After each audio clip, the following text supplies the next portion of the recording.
Tere! Mina olen Kellu ja tänases videos ma maitsen selliseid pannkooke nagu on mamma hakkliha täidisega pannkoogid. Siin on neid 2 tükki. Selline väike vahva 200 grammine paket. Ja kõigepealt sa näed sellest kokkuvõtet, mis hinda see sai, mis sellest üldse arvata ja siis sükest pikemat maitsmise ja arutelu ka. Nii et kui siit pannkoogid huvitavad, siis jää laidele.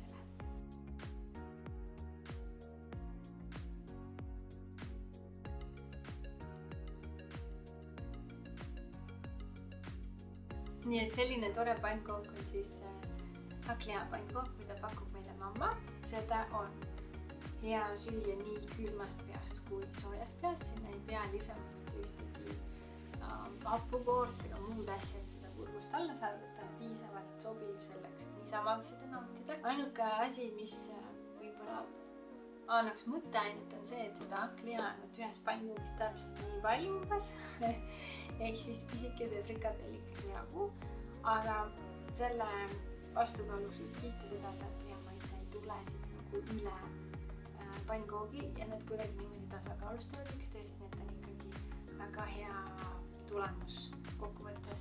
Hinnal poolest ka okei, niisugune mõnus toode. Hulle asju siin sees ei ole, ainukesed, kes siis peavad natuke ette vaatama, on siis mõne talumatusega inimesed ja need, kes tahavad näiteks kaalu langetada. Siin sees on maltodextriin. Maltodextriin on väga kõrge glükeemilise väärtusega suhkur. Spordiks sobilik, kaalu tõstmiseks on ka sobilik, aga mitte siis neile, kes tahavad pigem just saledamaks saada. Selline siis on pannkook, mida teeb mamma. No nii, siin on 2 kohast saab seda lahti. Siin on spetsiilised näpukohad jäetud. Milline sükene värske pannkoogi hakkliha lõhn tuleb siit vastu. Lõhn on hästi äge, mõnus. Tõmbame siit üle välja. Nii, sükene püsike pontsukas ta on. Ja see pannkook siin on hästi pehme. Ta lõhnab sedasi, nagu sa võiks seda niisamagi süüa. Ja siis nüüd mul tekkis tahtmine mõtlen siit ühe taldriku see ära lammutada, et näha siis, kui palju siis tegelikult siin hakkliha on sees. Ja no, kuule peab ütlema, et seda ei ole üldse palju. See on sükene nagu mini kotleti suurune ala, mis on pannkoogiga siis nagu kuidagi hõivatud. Vaatame, ma mätserdan selle kokku tagasi, vaatame, kuidas ta siis maitseb. No, kui ta niukene on, siis ma olen mõtelnud, et seda pannkoogi hakkliha pannkoogi sees on palju rohkem, aga ta on umbes nagu siiani siuke pisikene muna on seda hakkliha, siis ülejäänud on kõik nagu vaba ja tühi pannkook. Okei, aga teeme siis niimoodi, et ma lõikan selle siit lahti. Nii, ja siin on sees riis ja hakkliha. Sükesed näevad nad välja. Okei. Ütleme, kas see on nüüd siis petta saamine või mitte, et sul on nii vähe hakkliha seal. Muuseas, see osa, mis on hakklihaga täidetud, maitseb üli hästi, külmast peast vabalt võib süüa.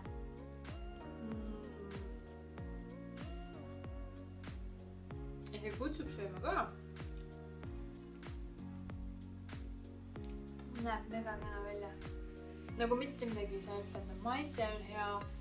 See, kuidas pannkook on siuke mõnus õhuline ja õhukene ka on suurepärane. Lihtsalt see osa siin, kas siin võiks hakkliha olla. Ta on nagu piruk, paned sinna lörtsu liha ja siis ümberringi kõik tainas. Okei, aga nüüd teeme niimoodi, et paneme seda pannkoogi sooja ja siis vaatame, kuidas ta siis maitseb.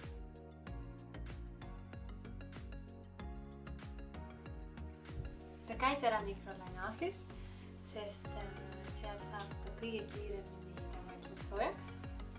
Ja lõhn on endiselt hea, ta on rasvasemaks ja pannkook on pehmemaks läinud.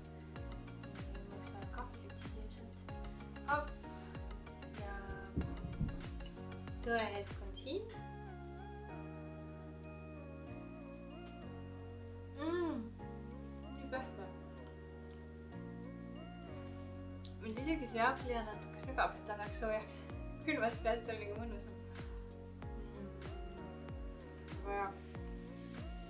Kõigepealt ma tõin nüüd oma... Ja ma veel ei söönud. Ma veel ei söönud oma hakkliha ära. Tegelikult ma mõtlen, et võib-olla selle asja mõte, miks seda pannkooki on tehtud niimoodi, et seda hakkliha siin ei ole väga palju, on see, et võib-olla see hakkliha maitse on intensiivne ja siis ta üritatakse ära hajutada sinna muu pannkoogi peale.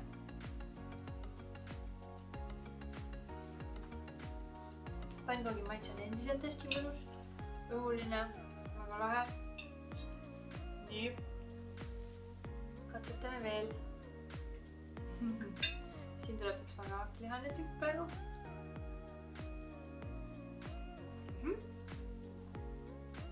Väga hea maitse veel. Ja see tükk oli ka täpselt selline, mis ma mõtlesin, et kui seda pannkooki on rohkem, siis see hakkliha, see rasvasus ja hakkliha eripärane maitse ei tule siit niimoodi esile. Pannkooki maitse pääseb ka esile, nii et nendel on kaval trikk mitte panna väga palju hakkliha siia sisse, et see maitse ei ületaks teisi maitseid.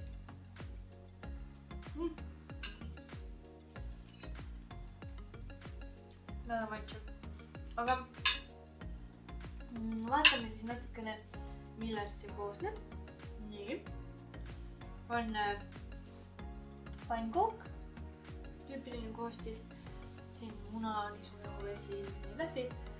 Siis on 50% sealiha, 50% veishakkliha ehk siis selline seguhakkliha, taimeõli, lõhna, maitseained on ju, naatriumvesinik, glutamaat.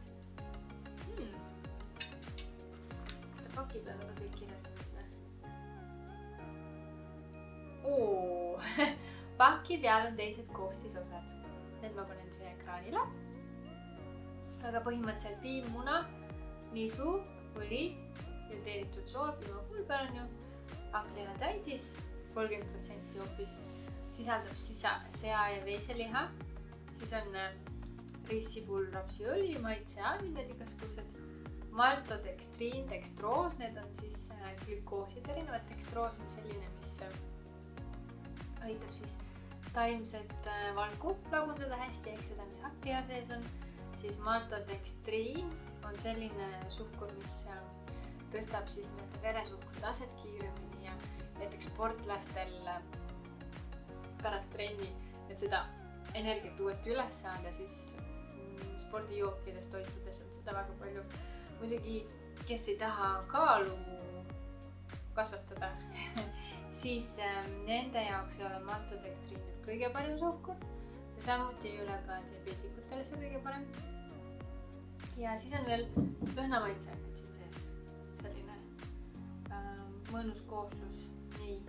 Ja 196 kilokalorit 100 grammi peale, ehk siis kui ma ei tea, kas see siin nüüd on päris 100 grammi peaks testima, aga ütleme, et pool pakist tööd ära, saad peaaegu 200 kalorit, et et igaüks saab siis mõelda, kui palju tal tegelikult toidukorraks on vaja. Ja siin ma vaatan, et muud asjad on suhteliselt okeid, valgud, rasvad, süsivesikud, nagu koostise poolest väga meeldiv, maitse poolest ka väga meeldiv. Nii et midagi nagu halba ette ei saa ette, minu üllatus, et siin on nii vähe hakkliha, taandus selle peale, et see maitseb ülihästi. Üks pannkook on ära söödud, üks on alles, see, mis kõhtu läks, selle kohta võib ainult öelda praegu kiidusõnu, aga vaatame natukene ringi ka. Ma enne vaatasin mujal veebipoodides ja siis lõpuks jäid siia Prisma juurde pidama. Prismal on ainuke konkurent on Usin mammale, kes teeb pannkooke hakklihaga, vähemalt siin veebis niimoodi. Ja selle kohta, kusjuures ma tegin ka ühe video, sa võid seda vaadata mu kanalis, kuidas see maitses ja mis see hindeks sai. Aga nii palju kui siin praegu infot on ja nii palju kui mul meeles on ja nii palju kui siin on, siis peaks ütlema, et need on üsnagi sarnased. Ja no seal ilmselt nagu tundus, et on rohkem hakkliha, aga muidu need on sarnased. Ja midagi nagu erilist, väga erilist siin ei ole. Nii et kahjuks teda ei ole väga paljude toodetega võimalik võrrelda, aga hinna poolest on need ka nagu enam-vähem sarnased. Viib kukkud alla. Et see nüüd on natukene kallim pannkook kui usina. Nii, aga paneme siis nendele hinde ka nendele pannkookidele.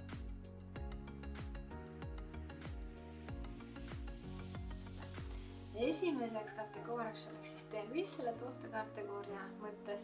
Ja siin ei ole ühtegi nagu hullu ainet sees, mis paneks mõtlema, et kas seda asja osta või mitte osta.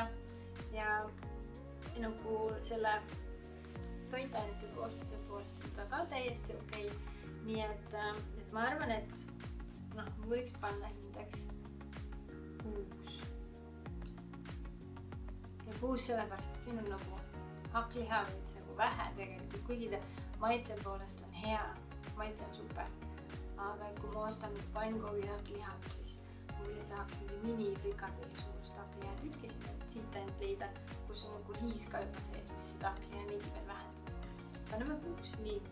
Tervislikus mõttes riis ja tartar ja kalaliha ja köögiviljad on kindlasti paremad.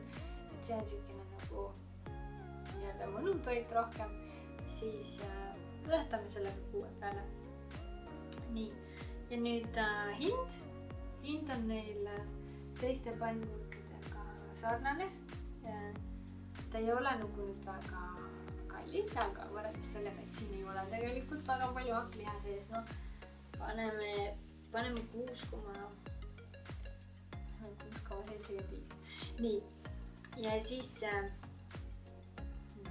maitse on väga hea maitseks, paneme 8. Seda tõesti külmab süüa nii külmalt, ilma lisanditeta kui kuumalt, ilma lisanditeta, nii et super hea.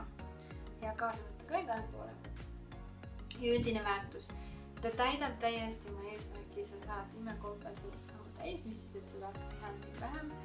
See pannkoogi materjal aitab seda kõhtu täita ja ta on mõnus, ta maitseb hästi, ta lõhnab hästi, ta on siukses kutsuvas pakendis. Et mina, kui ma alguses hakkasin hakkliha pannkookide peale mõtlema, siis mul tuli meelde ainult mingi nätsakas pannkook ja väga kuiv hakkliha, siis see on neid müüte kummutav hakkliha pannkook, et tõesti väga maitseb mulle, nii et paneme 8 ja nüüd arvutame selle kokku.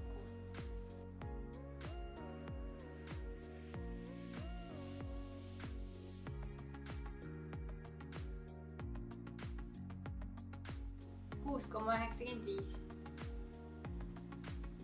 Aga uued toredad, ägedad mõnusad maitsed varsti jälle, nii et püsi lained ja tere tulemast uuesti tagasi mu kanalile.